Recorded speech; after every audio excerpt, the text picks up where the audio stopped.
you so much, Lanette, for joining me on my next music and mindfulness interview series here. My first question for you today is, what does mental health mean to you, and how do you apply this to your both performing and teaching career? Well, first off, thank you so much for asking me to join you on this. This is so cool. I love seeing everything that's out there that is helping other people, and um, so thank you. Well, mental health. I would say that is something that I've struggled with a lot to balance, I guess is a good way to say. Um, when I first started teaching at Oklahoma State, it was my first college job, and I honestly had no clue what I was doing. And when you are in front of a lot of young adults and you're not that much older than them at the time, you realize that you have a great responsibility to a very important time in their life. And not only is that your priority, but there are other things that academia just requires you to do for different reasons, for tenure and all that good stuff, like performing and outreach and service things. And so, especially being new in Oklahoma at the time, I remember having to say, or feeling like I had to say, yes to every single thing that was offered to me, whether it be a gig and wherever that was, to just every committee that I was asked to do. And so I said yes a lot. And I think that was the biggest thing. And I see a lot of people talking about that as they get older, learning how to say no. Um, and a lot of those things have affected not only my teaching, um, to the point where I'm like, I have to change these things, or my family life, where I'm like, I'm gonna have to change these things. And so instead of kind of regretting a lot of things early on, I just kind of started to be better. That's my thing. Every day I just try to be a little bit better. I try to learn from every single thing and mistake or something that I wish wouldn't have happened in the past, and use it to do something more positive or to feel better in general. Um, I'm gonna, I guess, get into something kind of intense right off the bat. Early on in my career as teaching, I took on a lot. I even hosted a regional workshop that was so overwhelming, along with playing different gigs, along with playing different things at school, on top of a full time teaching load, that it really started to affect definitely my mental health, which then affected my physical health, which then affected my horn playing. And it got to the point where there's been two times where I've had to just stop playing. One of the times I just couldn't play anymore. I couldn't even get a scale out. And it was definitely, both times I call them a blessing in disguise, because I came out of, thank goodness, came out of both of those times with different priorities. And it's also helped me be a much better teacher, so I can recognize different things with my own students. I feel like everything that's happened helps me teach better, and not only do they help me teach better, my students help me teach better, but things that I've gone through in my career and in my early life, in undergrad and grad school, that have really helped me help other people. And so, even though it was terrible at the time, and I questioned my uh, worth and everything, I think a lot of musicians go through that. Like, they think I'm a horn player, and if I miss something, then I'm a bad person, or will people still like me if I can't play the horn anymore? I mean, those, like, they sound ridiculous to right now as I say them, but I really honestly was thinking that, like, what am I without the ability to play? And thank goodness I can play now, but it was something that was really scary to go through. And so, what I like to do, and I would have always done, but I definitely do it a lot more now, is now not only do I teach the horn, but I teach the person. And I have a lot of other teachers that tell me, like, we really like seeing your students, and we like getting your students for grad school, because we know that they have their stuff together, and that they have been told some very harsh truths sometimes. I always tell my students, I love you like I'm your mom, but not so much that I won't tell you things that I think are hard for your own parents to tell you. But because, I feel like that's my responsibility. And I am doing it because I do care for them. And so Sometimes it comes with, even yesterday, one of my students was asking me if they, asked them about doing a half recital, so a non-degree recital as a sophomore. And I had to let them know, okay, this is what's coming up next semester, and this, and this, and this. And she was like, oh, I didn't think about all of that. I was like, that's why I'm here. I do support you in wanting to do that recital, but I also want you to be able to do everything else really well and realize that there's a lot of things, since you haven't done a recital yet and it's a non degree recital, that will take a lot of time, a lot of energy, and potentially add a lot of stress. And so you can do it, but be thoughtful about all these things. And she actually said, you know what? I wasn't really thinking about all the things that I was going to already be doing, and I want to do those things really well. And so I think I'm going to hold off. And I was like, I think that's a great idea. And either way, I probably would have supported her, but I just told her it's there's a lot of things that you don't think about right now. Even though I think students should be allowed to make mistakes, I think there are some things that we can have where we can add guidance to what they're doing to help them make the best decision for them. But I kind of like when somebody messes up and they come to me and they tell me and they feel so guilty. I'm like, I did this, and I didn't do this. And I was like, okay, I've so done that. Now what? So now don't do that again. Yeah. I was just kind of nervous telling you. I'm like, why would you be nervous? I've done what you did and worse. So, and ta-da, I go, but the biggest thing is next time you do it, you'll know, and I will probably get upset at you. I'm like, well, you already know that you shouldn't have done that because of what happened last time, right? Oh, yeah. And honestly, that usually doesn't happen, so that's kind of nice.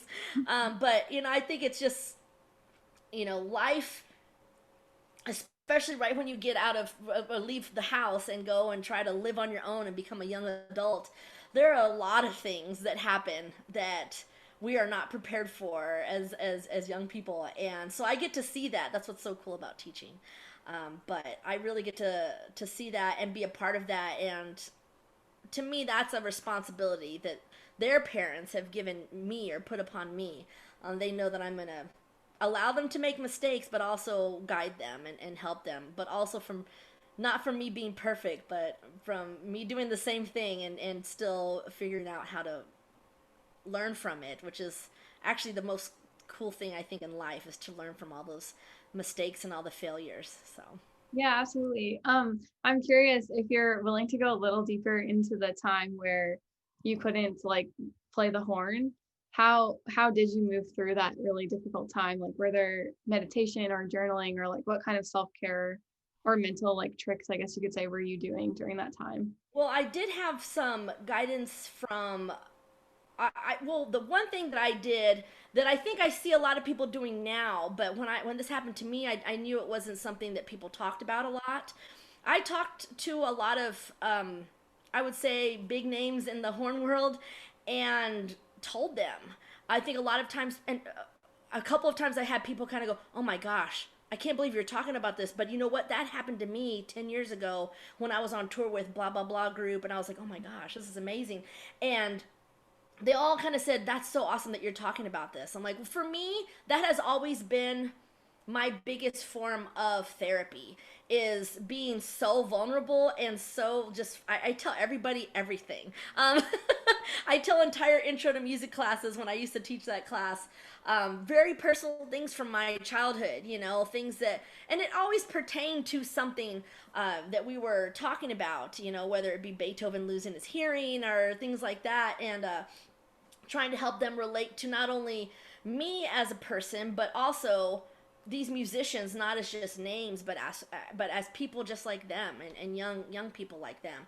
And so talking was my biggest thing.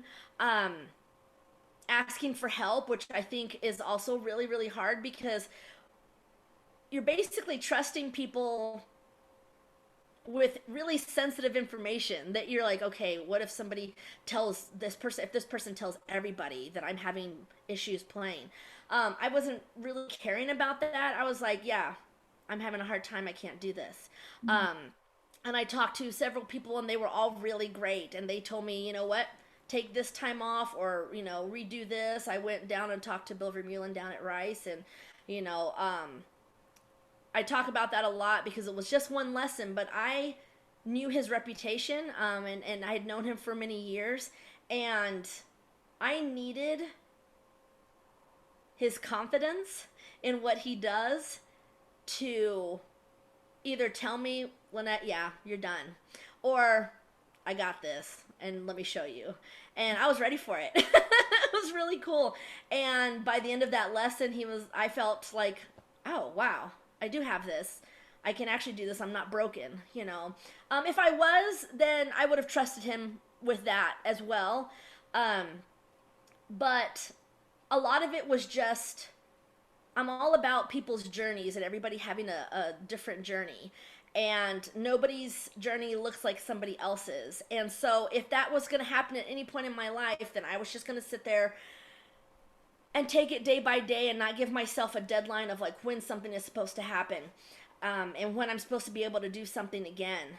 I just had to wait and be patient until I felt like I was ready to start again. Um, with a different mindset also, that was also really difficult whenever your entire life you just are a natural horn player, and then you start teaching and things start to get jumbled up in your head. um, the saying analysis leads to paralysis. I even had my former teacher at North Texas. When I asked him, I think I'm having issues. I don't know what's going on. And he says, well, it's because you're a sensitive teacher. And I didn't understand that at the moment. I was like, what do you mean? And he was like, well, you like to really think about the issues that your students are going through that you never had. And I was like, yeah, and then I create them in order to come out of them. And that took a toll on me quite a bit early on, until the point where it debilitated me.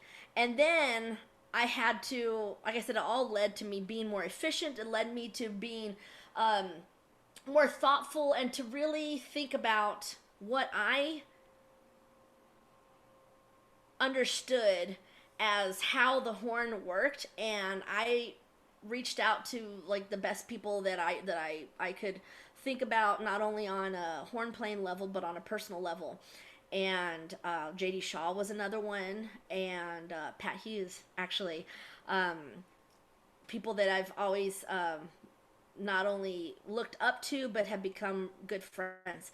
And so I guess that's my biggest thing. I've never had a problem telling somebody the truth, even about myself, which is why it's easy for me to tell somebody else something that I notice, because they usually trust me with that because they've heard a lot of things that I've said and a lot of things that I've shared. So I would say that, unlike, I don't do the journaling, I don't do the meditation, it would definitely be good for me to do that. um, it's definitely just talking. Um, and I know that it's not typical for people to be really open about things like that, especially in large groups of people. But I've always felt if people are uncomfortable with that, then they're probably going to be uncomfortable being around me. And so, which is fine. And I get it and I understand that. But I think so much can come out of being real and being truthful and honest. So that's a little bit of that. Absolutely. Thank you so much. I definitely agree. I feel like that's been a big thing in the last year for me, is just being okay saying it how it is and how I feel and not worrying about it. So Absolutely. my next question for you is, can you describe a little bit about the studio environment that you maintain at Oklahoma State? And in your opinion, like, what should a university music studio look like? I would definitely say that we are unique, and that's based on what I hear a lot of my former students say once they leave here. And not that any other place is better or worse, it's just, it's a family. But it's a family where you really tell each other the truth. I had one student actually read a book, and there was a phrase in there and a paragraph in there that said, "This is you." And I was like, "What is this?" And I was reading it, and it talked about the velvet brick. I was like, velvet brick. And it was basically, he says, your ability to throw some harsh truths at people in order to help them, but they hit not very hard, and then you leave the lesson and then realize she just hit me with a brick, and it just that realization doesn't usually happen immediately because it's softened, the blow is softened. And I was like, well, I guess I do that. I've always just kind of been this person, and so it's funny when I have people who find ways to describe what I am and what we do and how we are. I think I don't want to say get away with these things, but I would say that it takes probably a full year. Sometimes it takes only a couple months before the students understand the reasoning behind how I talk to them. I usually explain everything because I say, okay, I'm never going to ask something of you that I don't think that you can already do or that I can't help you with. I also say the only reason I'm telling you some of these things is if I don't tell you and you go somewhere else and they tell you, I don't want you coming back and say, why didn't you tell me that I'm this kind of person or that I can't do this or whatever. I was like, well, that's just not going to happen. That person, when they're in school with me, will hear about that. And it's not really flaws that I'm trying to point out. I'm trying to point out things that will help them get to the next level, that will help them in the job that they want to get next, whether it's teaching in the public schools or performing or hanging out with other people in a pit orchestra. Or, I've talked to people, I'm like, you can't be this awkward and try to get pit work because you work very closely with people and people are going to be freaked out by you. Oh, I didn't realize I was like that. I'm like, that's weird. Nobody's ever told you, but I'll tell you. And they're like, okay. I go, but I'm only saying that because I think you're adorable. You're great. Such a good person. But they won't get that right away, and they won't call you again. Oh my gosh. And then I've had some students where I'm like, hey, you come off as an asshole. I know you don't mean that, but the way you walk, the way your facial expressions, the way they're like, oh my gosh. I'm like, I just want you to know. And I'll say that in a studio class, I'll go, I've already talked to blah, blah, blah about how they are perceived as an asshole. And we've talked about, sometimes it's as easy as changing. Can you not speak so monotone? Can you change the pitch in your voice maybe a little bit? Because instead you're turning around going, that's really out of tune. Actually, that's a little out of tune. Can maybe we work on that? We talk about all those little things that, maybe lessons aren't supposed to be the place that you're going to learn that stuff, but it's better than learning it outside. And people are like, oh my gosh, like, I can't believe that person's saying that. Because other colleagues won't bother telling you things like that. They just won't call you back. Same thing with like going into an interview. If you go into an interview and I was like, you have that look on your face that you're like, I'm like, and then you have this person that's coming into their interview, who's going to get the job? Like people are, it matters, those little things matter. And I just don't think people understand that all the time. And, I talk about how they look in class, how they look in theory class, they could have the best grades, but if they look just, and without knowing that they're having issues, like I said, with the student that I actually had another student that was having issues. And I was like, I understand that. Trust me, sometimes the days that my hair's done really nicely and that I'm dressed really nicely are the days that I had to work really hard to get out of bed. And I had to look better so that way I could like feel better about life in general. I couldn't tell you why I felt like that, but it's just the way it is. I was like, so it matters. And you have to be able to do that around colleagues. You have to be able to do that in front of your teachers. And you have to, it's your responsibility to do that. Otherwise, you're not going to get what you're supposed to get, and what you deserve to get. And I don't know, it's a tough road otherwise. But anyway, back to just the general idea in the studio. I would say that's a lot of truth, and they're pretty good about talking to each other about that. I actually had a professor a couple days ago on the phone tell me that I really like working with your students because they're just good people. And I'm like, good, I hope so. I like that they're saying that, yeah, of course I want them to be good musicians, but if they're not good people, then, you know, again, you're not going to want to work with somebody like that. You're not going to want that person directing your band, or your own kids. And I think that really matters. And sometimes another thing, and I always tell people, I'm not really, I don't think other professors should be this way because I think it's also kind of weird that I am this way. But I, if I feel like something's not okay with the student, I can't ignore it. And I'm pretty honest about that. I'm like, something's up. I don't know what it is. You don't have to tell me, but it's affecting your playing. So we could talk about it, or we can just maybe not have this lesson. And it's never a punishment, but I think every single time, I don't think I've had one time where somebody hasn't said something and they'd rather talk about it. And that always helps. Because what's the point in trying to horn, as I say? Like, you can't horn if you can't even, like, get up in the morning. Like, I don't care if you can't horn right now. What's up? What's going on? And it could be something as normal as, oh, I broke up with, my boyfriend, my girlfriend, or all the way to right now, my grandfather died, of COVID. And I'm like, forget about all this stuff. Forget about school.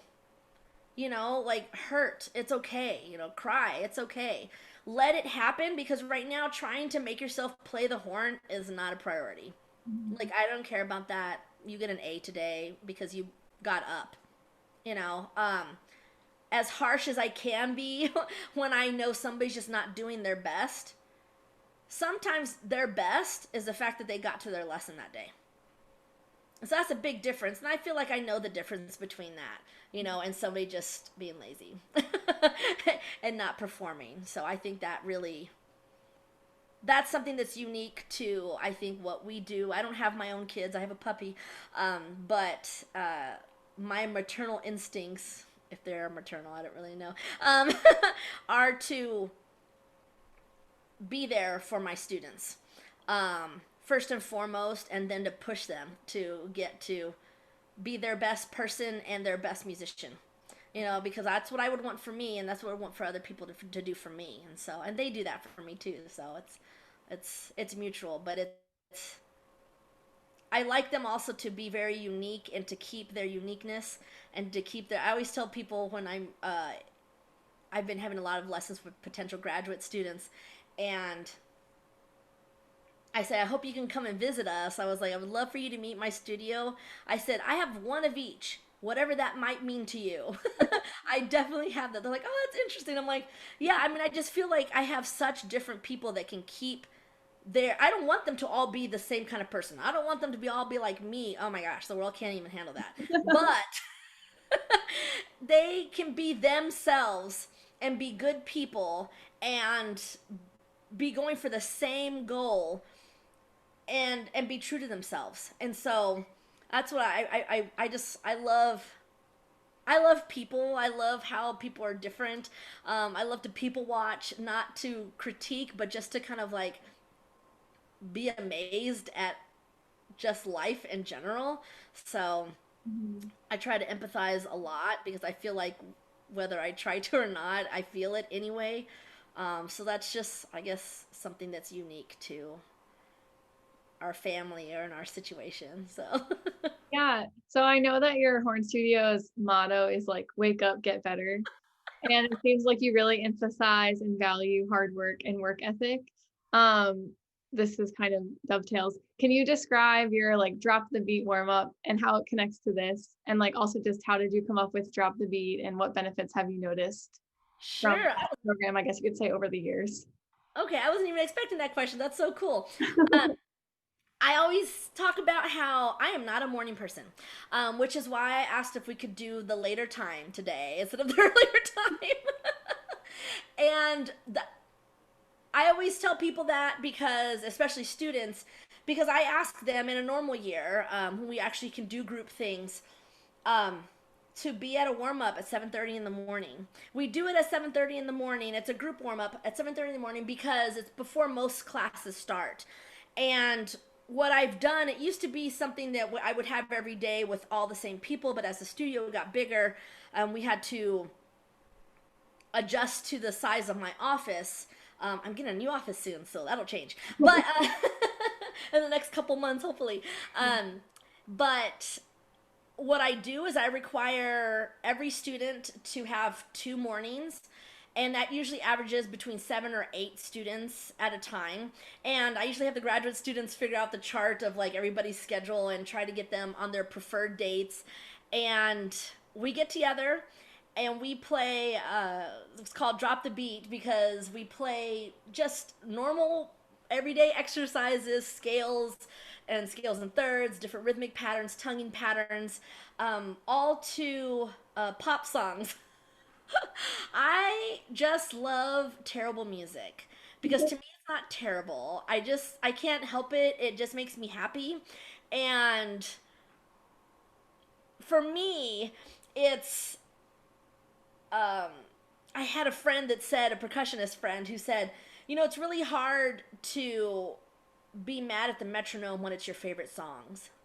I'm like, oh yeah, I kind of like that. That's so true. You can't get mad and you don't even realize that strong beat, that's in really bad music, it just doesn't change, is actually something that is, kind of takes us out of our own heads, because a lot of us musicians are in our own heads. And when we have Ariana Grande on or Black Bear on, then we're not really thinking, we're thinking, I can't believe I'm playing scales to this song, and you're singing the words and you're thinking about the phrases and you're getting from the beginning to the end. You're like, oh my gosh, I just did all that. And it's something that's fun to do together, even though at first, especially for the first couple of months, it is terrible. We sound bad. We're trying to find our voice. And to me, the way I've described it recently, it's like OSU or my studio has a different voice every year depending on the different combinations of students that we have. And I really like it because it is where, because of schedules, you'll have some of the most experienced students playing with the beginners, and not beginner students, but, first year students, the people with less experience. And so you'll have wind ensemble players playing with kids who maybe don't make an ensemble at the very beginning of the semester. And it's really interesting because what it does is it levels us out. And I wouldn't say brings people that are at the top of their game down, but it keeps their ego in check. What I've noticed with my most talented students doing something like this is I hear them trying to take over the sound or trying to just hear themselves. And it's actually kind of good, just like what I do with studio class, but it's kind of good when I point out those top students and say, all I hear is you. That means you're not hearing anybody else. Remember that you used to be in their spot. And they're like, right. And it just kind of puts them in check a little bit, because I'm like, there's no heroes, and there's also, we don't want to set that kind of example. We want people to be able to hear each other. I don't ever want to hear one person sound like somebody else. I want them to have this combined sound. And same thing with the young students. I'm like, just put something out there. I don't care if it's good or not, but this is where you make the mistakes. Like in these 4 walls is where you just kind of like shit the bed. It's totally fine. As long as every day you try to get a little bit better, so that the next time we do this, you can play 2 more measures than you did last time. And it's a little bit intimidating, but I try to not keep it that way. Again, from the very beginning, I'm like, I hear you're rushing here. Okay, you hear how that's a little bit out of tune. Okay, let's stop. I'm gonna take the sound off. Let's all get our tuners out. Let's kind of like get in check. Let's talk about sound. Let's talk about time. We do the whole thing. And you would think that with pop songs going on, it's just like, my gosh, I can't even hear myself play. I can hear everything because all you do is hear the beat and you hear everybody's sound. And so I really like it. And what I've noticed is that it has really benefited every student that's able to do it. And sometimes it takes students a couple months to learn all the techniques. Sometimes it takes them 2 or 3 years. Some of my best kids are like, man, I'm a senior and I'm still learning this one key, and it's really funny. And then sometimes they show up and they've already known that we do this and they've learned it all and memorized it. I'm like, I don't even have it memorized, but good job. Um, but it's really cool. And the moment they get comfortable, we introduce a new piece, a new exercise, and even I sound bad on it. I'm like, okay, we're all gonna sound bad now. And they're like, oh man, it's like you guys got too comfortable, you got too excited about how good you sound, and that's great. I'm glad you sound good, but now we need to up it. We need to up the stakes. And it came about from first couple of years, I was just doing a group warm up with a metronome because I was always about that kind of like, let's suffer together, let's kind of do this together. And we have coffee in the middle of it. It's great. And I know everybody's mugs, and I know who takes cream, and I know all that stuff, so I'm able to work that out. But we would do it with YouTube videos and just play different exercises to certain YouTube videos. And then Spotify came out, and so that became a thing. And now I have all these playlists. And it was actually, again, Pat Hughes, that bad man. He came to do a residency at OSU, and I thought he was going to show us a warm up when he came to morning warm up. And he was like, oh no, I'm going to do what you guys do. And I was like, oh no. And nobody had seen it outside of our studio. And we played, and I was like, oh my gosh, he's gonna think I'm crazy or I'm like a goof, and like, how do you have a teaching job at a college? And afterwards, everybody left, and he goes, oh my gosh, Lanette, you have to show this to people. And I'm like, no. I'm like, you're my friend, I'll show you. He's like, no, Lanette, I'm looking at all these kids, and they're playing all of this stuff. I'm like, yeah. He was like, you need to do this. You need to show people. He contacted the International Horn Symposium host that summer, and who was my former teacher in North Texas, just happened to be. And he wrote me, was like, oh, Pat Hughes told me you're doing some warm up thing with some drones. I'm like, oh, that's not what it is, but so he was like, so you're doing a couple warm ups at the IHS. I was like, oh my gosh, okay, so this is happening. And we had people for the military, horn players from the military, horn players that were other professors, young students, and I'm like, oh my gosh, like it's about to go down, and this is what's going on. And most recently, and that was like then, and most recently, the last time we could all travel, not this summer, summer before that, the horn workshop was in Belgium, and it was the first time I had done that. I'm like, let's see how people in Belgium take this, and it was cool.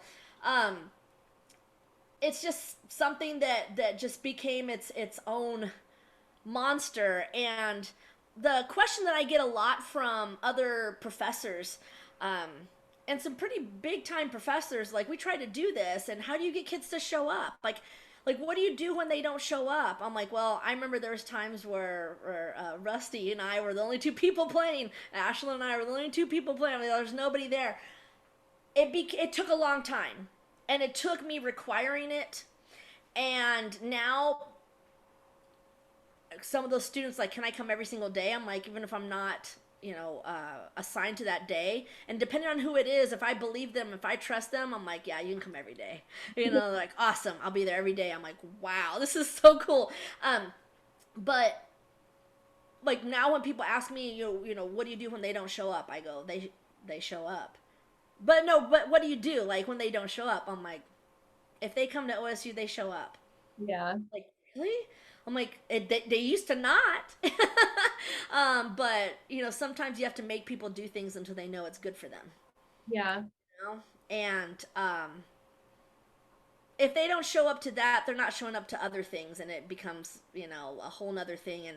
And it's not just indicative of their performance in the studio, but they're having other issues with other classes, and so that's something that's different. But um, usually, if I have kids struggling in other classes, they're still coming to warm up. So, they're holding on to that. And I think there's something to be said about that too, the camaraderie and just the feeling like you're part of something bigger than itself, kind of thing. So I love it. I miss it. I can feel the difference not having it right now. I'm hoping with a new building, hopefully opening in the next couple months before the next semester, that we can start to do that again, especially for the freshmen.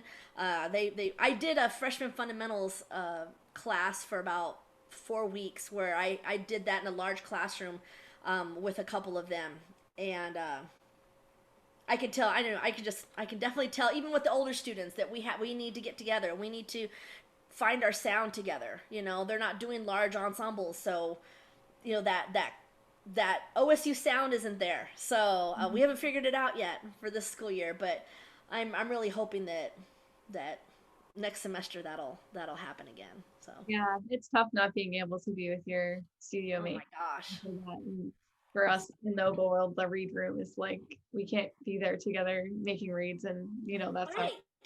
Yeah, Same thing. Suffering like isn't Reed's like the worst thing. I mean, I yeah, one but of it's my worth. best friends. One of my best friends, well, actually, in undergrad was an oboe player, and also in my professional career, one of my best friends is an oboe professor, and she was like, "Lanette, making reeds makes people quit the oboe," It does. It really does. and I'm like, I couldn't do it. I could never play the oboe just because of that. She was like, "No, you wouldn't be able to do it." And I'm like, "Yeah, no, thank you." But when you're all together in the read room, you can at least talk and like somebody else is there kind of like, oh my gosh, I've been doing this forever, so I totally get that. Like Yeah. it's a cool reference or comparison. Yeah. But yeah, I had never thought of playing rep or warm-ups or whatever to like a pop song before until I met Ashlyn and Rusty. And I mean, Ashlyn's always improvising over the pop songs and stuff She too. has gone above and beyond, what Yeah. that And can be. It's and amazing. then, last week I'm playing the Mozart concerto to like Justin Timberlake or something. Yes. Yeah, and it just works, and like metronome is fine, but I mean it's so much more fun to just, play it with like a different steady beat, I guess. Yeah. It's amazing. I had one student who was so scared, just she just couldn't play even 8 bars of Mozart of all things. And I was gonna say this might date how old this is, but he's still around, so he's kind of relevant. I go, "What is your favorite song?" And she was like, or favorite artist. She was like Jason Derulo. And first, I thought that was hilarious because if you knew this person, I'd be like, "Wow, really, Jason Derulo?" I was like, "Okay, just a second." And honestly, a lot of that music is a very pretty good tempo for Mozart for classical stuff.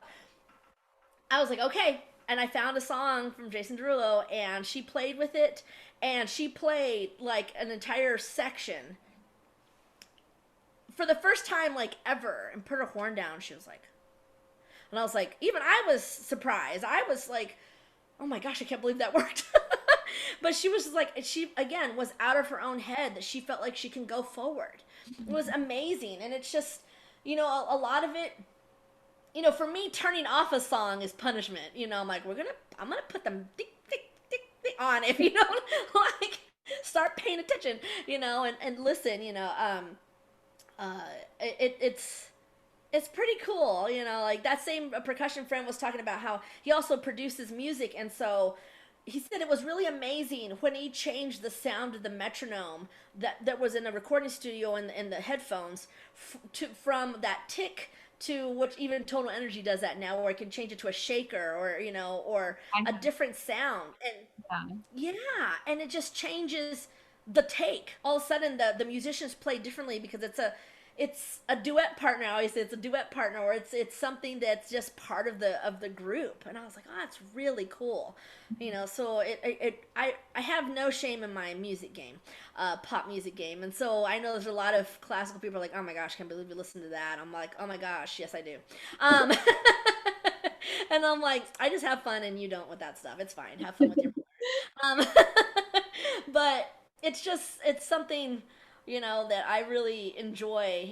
That's why I will take requests. I always tell people I take requests, but if I don't like it, it might not be more than one time that you hear it. I did a country playlist for Rusty one time, and I eventually got rid of that because I couldn't do it. I tried. Yeah. I couldn't do it. Amazing. Okay, a little bit more about this Wake Up, Get Better in the OSU Horn. Oh yes, right. Can you talk about the grind as a musician and why you value work ethic so much in your students and in yourself? How can music students balance the grind with everything else happening as being a student? Ooh, that's so true. One of my biggest goals as a teacher, and I think parents are like this too, depending on the parent, um, is I want my students to have everything that I had and everything I didn't have. And not really necessarily like things that weren't taught to me, but things that I got away with that I shouldn't have gotten away with. I say, I was a bad student. I'm not going to let you be a bad student. You know, like, I'm not going to let you ignore some of the stuff that I ignored when I was younger. Because I would have done it, and it's not my teacher's fault. It's my fault for not being curious and not having that. And I think that's a lot of where the success in my studio has come from. Because to me, if I had teachers just tell me that was good, I was like good with that. I'm like, cool, I don't have to do any more than what I'm already doing. Once my students are good, whatever that means, I'm like, okay, now we do this. Or now we do this. Something that I did that was different this semester was I changed up for my juniors and older students to a book, an etude book that I'd never done. And it was technically very challenging, but also as far as how to turn a phrase, I like to say that, how to turn a phrase, it was going to challenge them. It was going to put both of their worlds together of etudes that they've done for lyrical reasons, etudes they've done for technical reasons, and then mashed them together and had them, and made them decide what their opinions are, but also to allow them to have their own opinions. And I feel like even right now I've been brainstorming what am I going to do for next semester to even change what I've already been doing right now to push people. I've been listening to different podcasts and hearing what other professors say. I'm like, ooh, I'm going to do that. Ooh, my kids are going to hate that. I'm going to do that. And, and I know that there will be a little bit of resistance, but I feel that I look for a certain kind of student. Even when they don't see it right away, I try to have students that are hungry. They're not always the most talented of the people that audition, but it's something that I feel is a challenge for me, but also a challenge for me to help them believe in themselves. And I like that. I like having to work in that respect to help my students see what I see. And it's not like, oh, what I believe they can do. It's like, no, there's something about them that I feel like they will, if I give them food, they'll eat it. And so I try to make it a point to keep pushing limits. And like I said, the moment they get comfortable, or the moment I feel like we're doing too much of the same thing, I'm like, you know what, this isn't working for me anymore. Let's switch it up. Let's go to this book instead, and let's kind of do this, and let's take this down an octave, and a bass clef etude down an octave. They're like, oh my gosh, are you serious? I'm like, yeah, totally serious. And I'm ready for them to like not sound great, but for us to grow together. I feel like I never want to get stagnant. And I know that that's something that's really hard to do, especially when you're busy, especially when you have a big studio. I always try to look for inspiration in wherever I can, and I always just try to find, I don't know, my students honestly inspire me all the time. Like the ones that are really thriving, I like to tell them that they are. I'm like, well, I don't know how you're doing this, but keep doing it. You know, like this is, I'm really proud of you and stuff. And I'm not really great, as you can ask a couple of my former students, at giving compliments, but only because when I give them, I really mean them. And I think that my students get that. I'm like, I'm not going to sit there and tell you all the things that you know are good. You know, one of my first couple of years, I had a student that just was not prepared. Wasted my time playing an etude that was not worked on, and I was just like, wow, that was like unacceptable. And that person said, but did you hear that G? Like there was one note. It was just it was the weirdest thing. It was a different kind of student at that time. And I was like, did you just tell me, do you remember that one note that sounded good when like the entire thing was unprepared? And I'm like, well, that's weird. Now I have students, who, oh, there's this. I'm like, well, I didn't hear any of that. But let's talk about the stuff that sounded fantastic, and let's like give yourself a break. And some of the other things were because you took a chance, and so there's that, so over the past 15 years, the type of student that I've been able to attract and also um, um, keep here has really changed because of the success of my other students. So that's been really nice. But I just remember kind of thinking that, like, wow, so things were always pretty tough at the beginning. I think with anybody it's like that, but I never wanted to worry about, I don't want this person to quit if I'm too tough on them. I just feel like it's not even tough, it's just real. And I've had so many students come to me and say, oh, this teacher told me, like, be careful if you want to go to OSU, she's tough. And I'm like, I'm really just real. Like, I mean, you'll see, and they're like, wow, yeah, you're not what I thought, I wasn't expecting this. I'm like, yeah, I know, it's fine. But I think it's interesting that people will say that. But I also, what I get excited about is that at this school, a lot of my students that, regardless of their major, if they're, whether they're performance or education majors, they all know that I want them to be the best player that they can be. And other professors like, wow, you have a lot of students who do competitions that are like education majors. I'm like, oh yeah, I guess I don't think about that, but yeah, and I asked them, if you want to do it, let's do it. If not, then that's okay too. And that says a lot about how they feel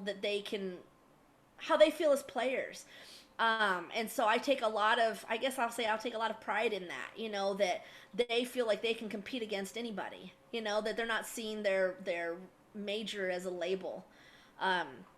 That they're just seeing themselves as a player. And I love that, because I think that will make them better teachers, and I think it'll make the performance students better players. I mean, it really keeps everybody realizing that I always say I'm always going to be a student, and I'm always going to be a teacher. And I think that's the same for even young students, that they are also teachers. They teach me. They don't know they are. And they will always be students. And so there's never an end to what they can do. I don't have a ceiling for them, and I make sure that they know that.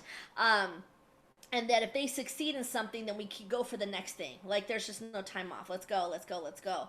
And if there's ever an issue where I feel like there's some stagnation going on, or maybe a desire to not do something, I have a talk with them. And I'm like, we need to have a talk, You'll also, if you want to ask more specific questions to friends of yours, a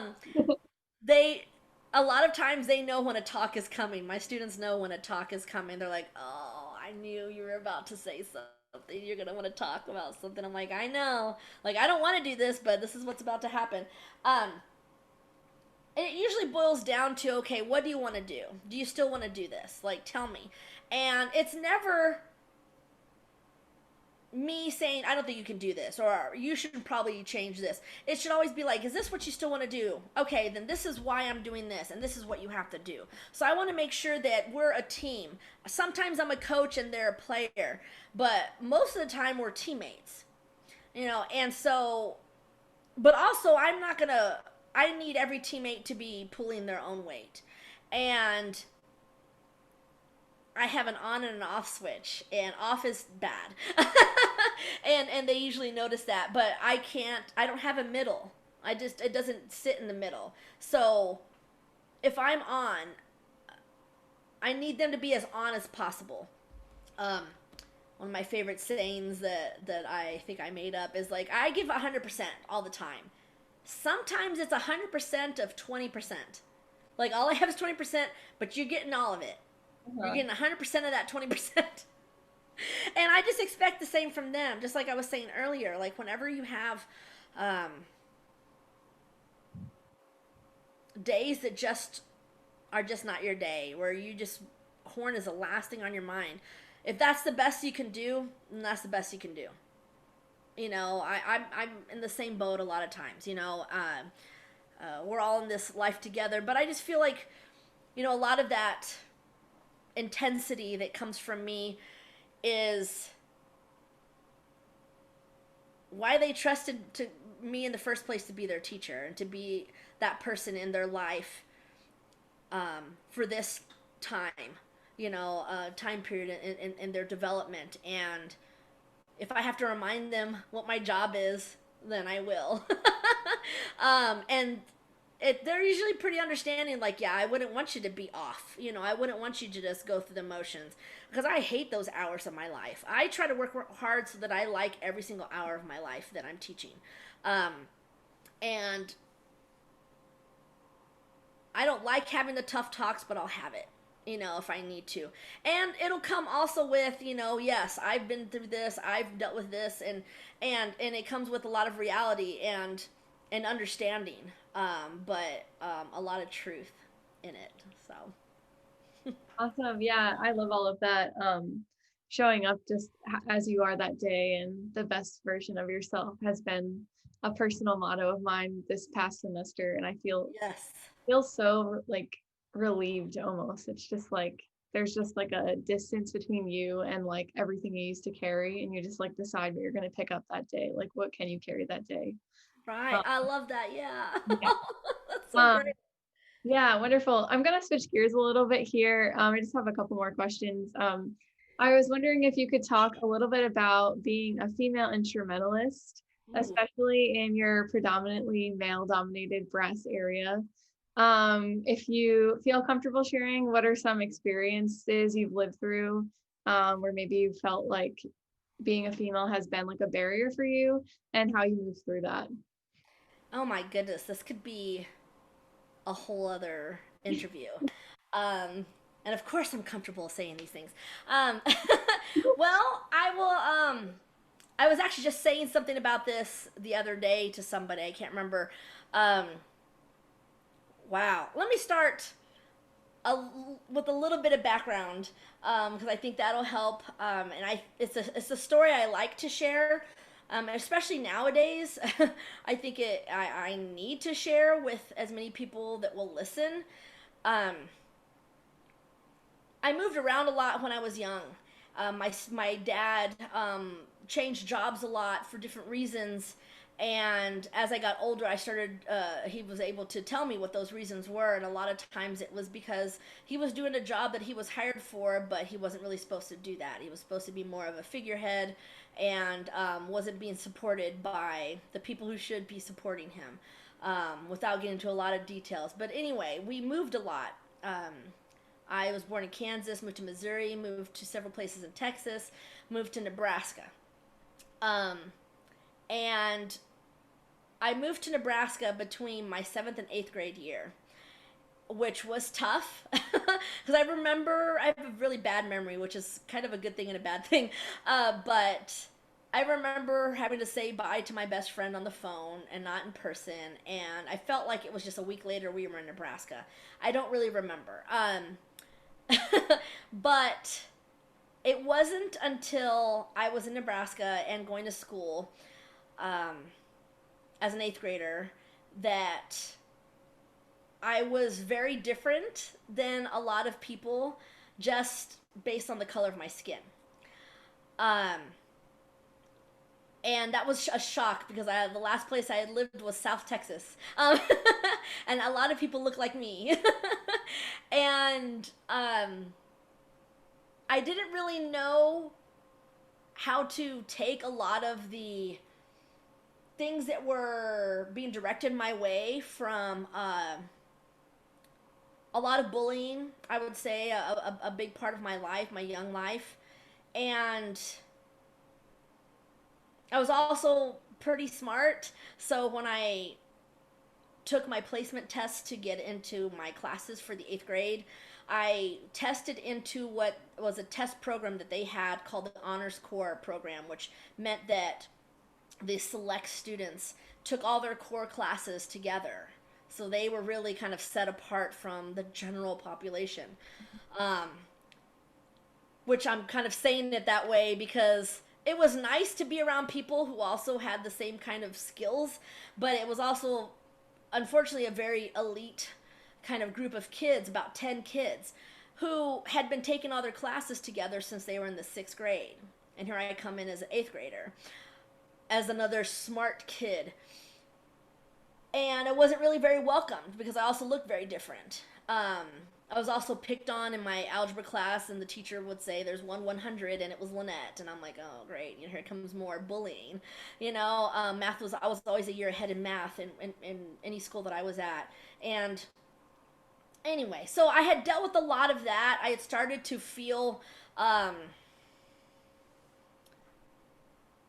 the stresses of what was prejudice. And I think in a way I was kind of sheltered when I was younger from it because I think most kids are. Um, but I was in music. And no matter what, no matter where we moved, music, like I said, people think are more likely to pick on you for playing French horn than for being brown. They're like, I can't really play French horn. Like that's like as bad as it gets in music and band. So I always had a family there, so that was always my place of peace and comfort. And no matter where I was, I always had an instant family. So that was really something that I think saved me from how bad things could have been, I think, in my life. But fast forward to undergrad, I went to undergrad at University of Nebraska-Lincoln, also still sticking out quite a bit. During my time there, though, I started realizing that instead of seeing my brown skin as something that was frowned upon, stared at, I would change my mindset to like, they're staring at me because I'm cute, probably. Um, or that I know that people would remember me. And so that kept me pushing pretty, like, to be a good student and to be a good musician, because whether I liked it or not, people were going to remember me. And I wanted that to be attached to something also positive if they saw a brown skinned person as a negative. So forget about, even thinking about the female perspective at the time. I was already kind of an odd duck, to be really nice about it. I was always in leadership positions as well. I was drum major of the marching band, and so I had dealt with, and I'll get into a specific story here. My puppy is awake, by the way. Somebody woke up. I see it Mind now. if I let her outside? Oh yeah, no, that's really fine. Be right back. I better take a drink of water before this story. I've told this story many times, so just like I said earlier, my biggest therapy, and maybe even therapy for other people, has been speaking my truth or talking about these experiences, especially the tough ones. My third and fourth year at Nebraska, we had a new assistant director of bands who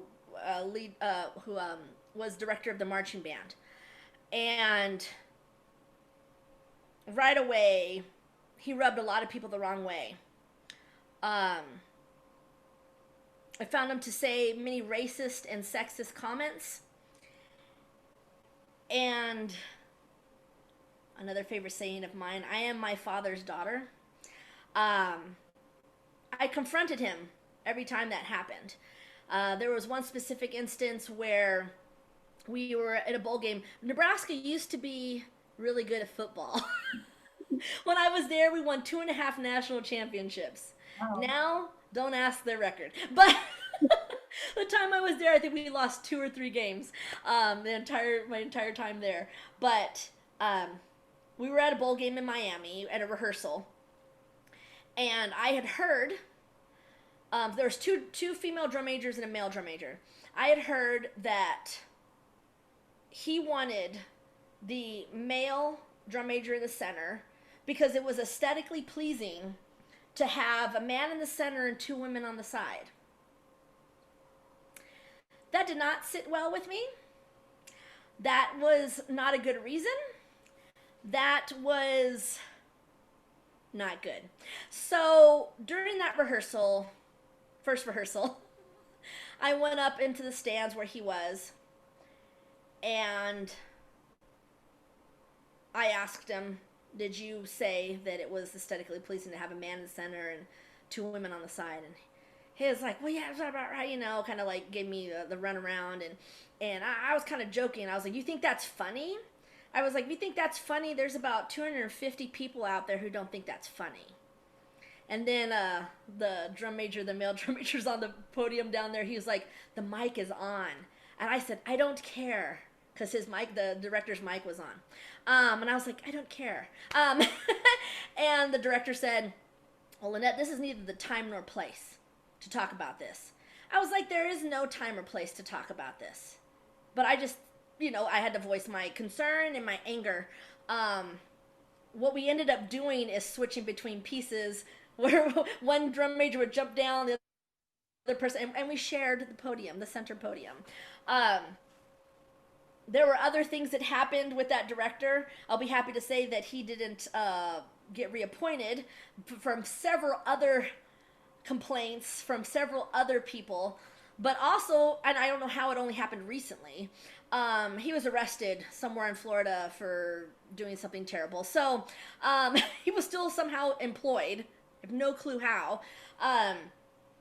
But those kinds of things have been happening, and I think finally, we're in a time and a place where people are speaking up about those things and not allowing these things to happen a lot. So that was one of the things.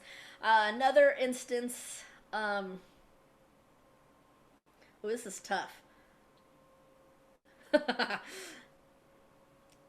I'll do this in a generality just to get the story out, but I definitely would say that in the classical music world, as much as I can be a good colleague and a positive colleague, if I am mistreated, I think people don't think that I'll say something. And once I feel that something is not okay, I definitely say something, and usually it doesn't happen again. People always think, "Oh, she's just so happy, she's so cheery, and she laughs all the time and whatever." But mess with me, and there's going to be an issue, and you're going to hear exactly what it is, and it's not going to be sugar coated, so that way you don't misunderstand.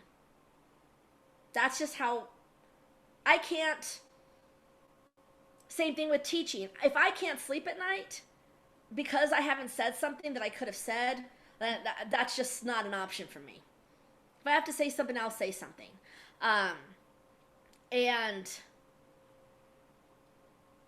I don't mind that that's something that people are nervous about because they should be. And sometimes that keeps me from having to do too many things because they realize, oh, I don't know if you want Lanette on there because she might stop us from doing something. Well, yeah, then don't put me on that committee, or something like that. But other little times, there was a former professor that pet me on the head one time, and I said, "Don't ever touch me again. I'm not that kind of person." And I think it was a little shocking to them because apparently this was okay, maybe in the past, or maybe people didn't feel comfortable saying, "Don't do that." That person also didn't last in that position and was asked to leave. So, anyway, I just never want to be part of the problem. I want to be part of the solution. And I don't have a problem with saying what I need to say, but I think that in our profession, there have been times where people have abused power, whether it be within a section or whether it be on the podium. And I think as long as people feel empowered to be able to say something respectfully, if necessary at first, more harshly later if it's not being heard,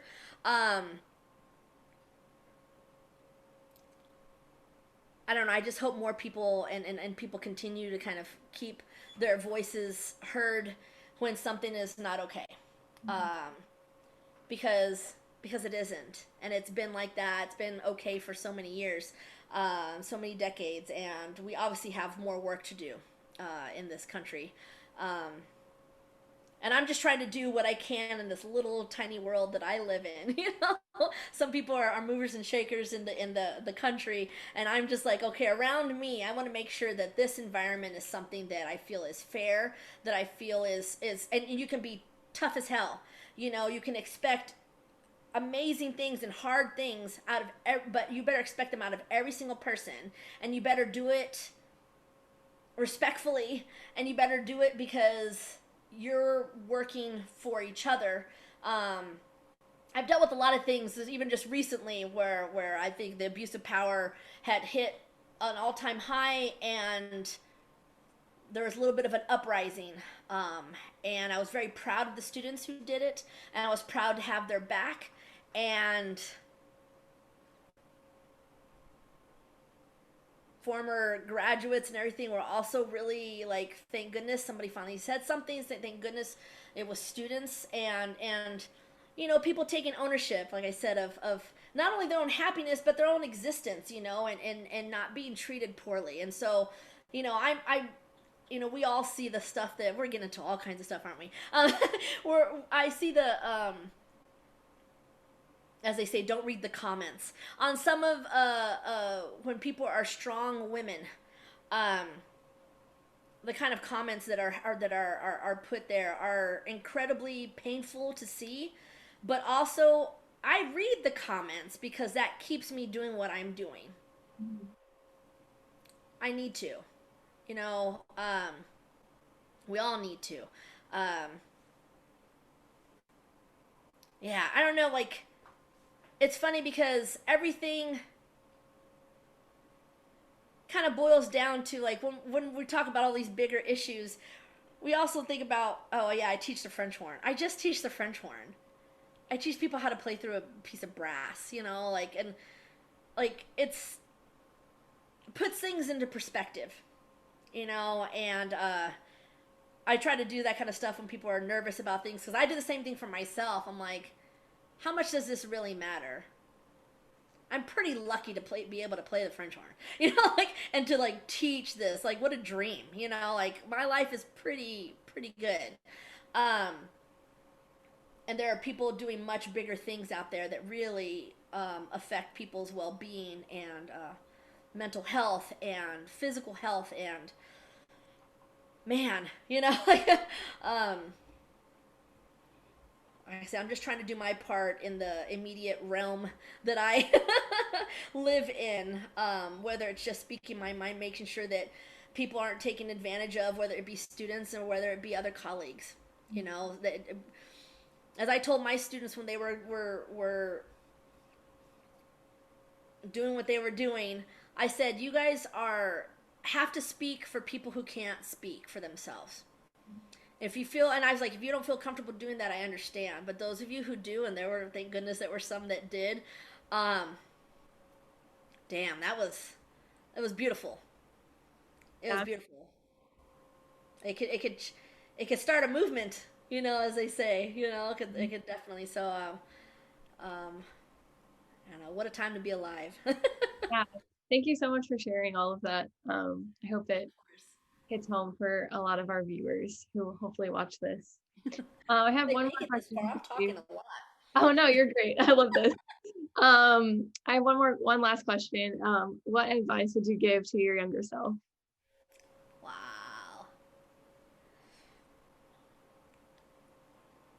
I hear this question all the time, but I never think about it.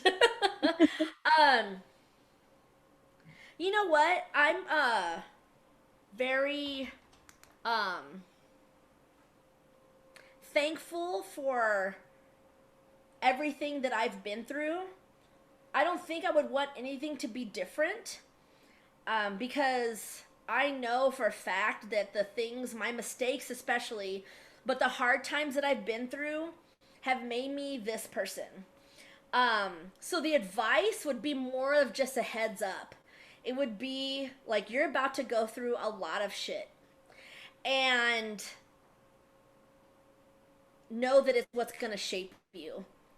Um, and if you get to be in the right profession, you'll be able to help other people because of this. And I don't know if I would have believed it then, but I definitely believe that now. Um, would have been nice to have a heads up, maybe. But I honestly don't think like I said, I wouldn't change anything. And like I said, the bad student that I was, the fact that I didn't, focus on my low horn because I didn't sound good when I was younger, so I just didn't do it. And I waited till I was much older when I got this job to figure out how to play low. That's a little thing, but um, I'm glad because that made me the teacher that I am today and made me the player that I am today. And I wouldn't have been able to be that person for other students if it wasn't for the fact that I had um, not done the things I was supposed to do when I was younger. So that's what I would say. I'd give myself a heads up. Love it. I think almost everyone has said I wouldn't change anything. I That's think, awesome. Oh, I love that. yeah. Good, good. It's our journey, it's supposed to be this way. Yeah. Thank you so much for coming on today, letting me interview you. I'm so excited to post this and for everyone to watch and listen. Thank you so much again for having me. This has been a blast and just awesome to finally meet you. So Of course.